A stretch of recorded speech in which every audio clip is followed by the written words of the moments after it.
Monsieur le maire, cher Abdel Sadi, Madame Christine Favet, maire adjointe au patrimoine scolaire, Messieurs, dames, les membres du conseil municipal, Madame l'inspectrice d'académie, Monsieur le directeur, Messieurs, dames, les conseillers pédagogiques, professeurs des écoles, Monsieur l'architecte, les maîtres d'ouvrage, Messieurs, dames, les parents d'élèves qui êtes là, si nombreux et nombreux ce soir, chers enfants. C'est un grand jour, c'est un très grand jour. Dans la vie, il n'arrive pas souvent que nous assistions à l'ouverture d'une école. Ce sont des établissements qui ont vocation à vivre longtemps et ils n'en s'ouvrent pas tous les 4 matins. Et c'est d'autant plus important que, comme vous le savez sans doute, Victor Hugo disait « Quand on ouvre une école, on ferme une prison ». Il n'y a rien de plus important que l'école. Rien. Dans les politiques publiques, vous pouvez penser qu'un tas d'urgences et de priorités sont urgentes et importantes. Mais pour faire société, pour faire la République, il n'y a rien de plus important que l'accès pour nos enfants à l'enseignement, à l'éducation, à ce qui fait que nous avons toutes et tous conscience de ce que nous faisons ensemble en République. Cela, évidemment, est vrai dans tous les coins de France, dans tous les départements, les régions. Et Abdel Sadi le disait, cela prend aussi une particulière importance ici chez nous, en Seine-Saint-Denis, où les parcours de vie que nous avons les uns et les autres, les unes et les autres, viennent d'un peu partout. Et où, finalement, c'est souvent à travers nos enfants que nous faisons chose commune. Et c'est une personne qui a appris la langue française à l'âge de 4 ans dans une cline qui vous le dit. Le fait de pouvoir s'engager dans la cité, de se sentir l'égal des autres, de se sentir pleinement citoyenne et citoyen, a une condition préalable, l'accès à l'école publique de qualité. Et voir cette école, avec son ambition architecturale, avec sa projection dans l'avenir, avec le souci de l'enfant dans toute sa journée scolaire, est véritablement un bonheur. Et on se dit, parce que quand même des fois il faut regarder la réalité en face, ça coûte à peu près 12 millions d'euros. Hein. Il y a des jours comme ça où on se dit, on est très content de payer des impôts. Voilà, c'est pour ça qu'on veut payer des impôts, c'est pour ça. Et payer des impôts, quand on voit ceci, quand on voit ces réalisations, on voit que ce n'est pas quelque chose de mauvais. Voilà. C'est quelque chose qui fait que nous possédons la chose commune, que nous possédons ce qui nous appartient à nous, les habitants. Alors, cette réalisation merveilleuse de cette école maternelle Anne Frank concerne évidemment le bâti. Et vous savez que l'organisation de la ventilation des responsabilités politiques entre les différentes sphères de l'État veut que, pour ce qui concerne l'école maternelle et élémentaire, c'est la mairie qui est en charge du bâti. Pour les collèges, c'est le département, et pour les lycées, c'est la région. Alors, c'est pas très simple, et c'est souvent facteur d'inégalité, parce que bien entendu, selon la capacité que va avoir une collectivité territoriale à trouver de l'argent, à trouver des recettes fiscales, eh ben on peut se trouver désavantagé pour ce bâti ou pour les personnels qui relèvent de l'échelon territorial, comme le sont les ASEM, Abdel Sadi les mentionnait, ou les animatrices et les animateurs et autres. Et peut-être qu'il faut questionner ces partages-là, qui peut-être aussi ont fait un peu leur temps. Moi, quand je vois qu'une école comme celle-ci, finalement, n'existe que parce qu'il y a eu des financements en fait étatiques, hein, on n'aurait pas pu le faire seulement avec l'argent des impôts des balbiniennes et des balbiniens, je me dis que finalement, peut-être il faut relativiser cette sacro-sainte règle du chacun pour soi en matière scolaire.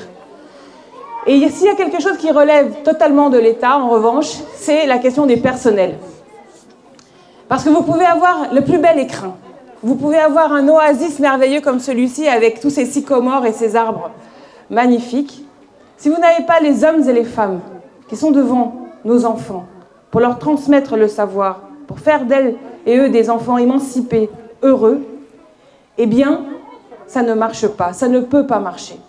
Et la réalité, la triste réalité, c'est que nous devons encore combattre pour s'assurer que l'État soit au rendez-vous de sa responsabilité à l'égard de nos enfants. Le fait que nous soyons si nombreuses et nombreux ce soir montre la préoccupation que nous avons tous ensemble, de s'assurer l'égalité des droits et l'égalité d'accès à une école de qualité pour nos enfants. Parce que pour l'instant, ça n'est pas au rendez-vous. Il y a actuellement un audit qui est réalisé en Seine-Saint-Denis, dans tous les établissements. Alors dans ma circonscription, qui concerne Bobigny, Le Bourget et Drancy, il y a 100 établissements. Avec des bénévoles, il y a un audit qui est réalisé.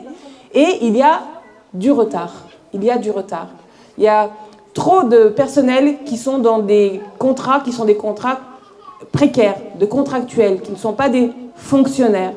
Il y a des personnels dont vous savez qu'ils manquent cruellement, ce sont notamment les AESH. Et pourquoi on n'arrive pas à recruter les AESH? Parce qu'elles sont trop mal payées. Et vous avez aujourd'hui ce que le gouvernement appelle une rupture des vocations, une crise des vocations. Mais comment expliquer que le plus beau métier du monde, qui est celui d'enseigner, ou les métiers qui sont autour de l'enseignement, comme être assistante sociale dans une école, comme être infirmière, comme être médecin, comment expliquer qu'on n'arrive pas à recruter? Mais c'est ça que nous devons aujourd'hui changer. C'est cela que je reproche au pouvoir public. C'est peut-être d'avoir dégoûté des générations de vouloir se mettre au service de l'intérêt des plus jeunes. Aujourd'hui, une AESH gagne moins de 800 € par mois. C'est pas normal. Nous leur confions nos enfants, ceux qui ont des situations de handicap. Toutes seules, quand elles rencontrent nos enfants, elles vont sur Google essayer de trouver les symptômes et essayer de savoir comment faire pour s'occuper des petits. Aujourd'hui, il manque cruellement d'AESH, donc il faut les payer plus, voilà, au minimum le SMIC. Et puis, c'est pas la peine de leur dire qu'il faut qu'elles fassent 35 heures pour ça. Elles font 24 heures devant élèves, on n'a qu'à décider que pour les 9 heures, c'est une décharge. Voilà, elles n'ont pas d'heure. On les paye le SMIC pour les 24 heures. Ça, par exemple, c'est quelque chose qui, pour nous, en Seine-Saint-Denis, pour nous, ici à Bobigny, changerait énormément de choses. Et s'assurerait que ces merveilleux lieux, ce bois, ce bâti, cette lumière, soient aussi entourés d'une réalité humaine face aux enfants. Je terminerai là-dessus. Commencer cette année scolaire par une présence avec Madame l'inspectrice d'académie dans une école de Bobigny, où j'ai pu expliquer aux petits ce que c'était un député, ce que c'était une écharpe. Ensuite, les petits sont venus à l'Assemblée nationale, parce que souvent, je le dis, la souveraineté, c'est la caractéristique de celui qui n'a pas de maître, et en politique, le souverain, c'est le peuple. Donc la politique, ce n'est pas des élus qui disent quoi faire aux habitants. La politique, ce sont des habitants qui disent quoi faire aux élus. Et ça, il faut le comprendre dès qu'on est petit, dès qu'on est à l'école.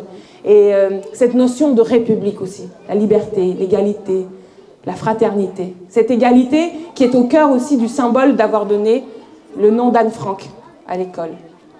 Anne Frank, vous le savez, est une enfant victime du nazisme en Hollande. Et aujourd'hui, nous vivons un moment de recrudescence des actes antisémites en France. J'ai demandé à Abdel-Sadi de me donner des informations qu'il avait concernant les actes antisémites à Bobigny. Et Abdel-Sadi a lui-même pris attache avec les autorités pour avoir ces informations. On n'en a pas reparlé cette semaine, mais la semaine dernière, il y avait à Bobigny 0 acte antisémite. 0. Alors je ne dis pas qu'il n'y en a pas, et que ça n'existe pas, je ne dis pas qu'il n'y en a pas en Seine-Saint-Denis, je ne dis pas ça. Mais je dis que la construction de ce regard égalitariste, où quand on regarde notre voisin, quand on regarde notre compatriote, on ne voit pas une religion, on ne voit pas un autre dangereux, mais on voit un semblable, c'est précisément ce qu'on peut construire dans les écoles, comme cette école Anne Frank.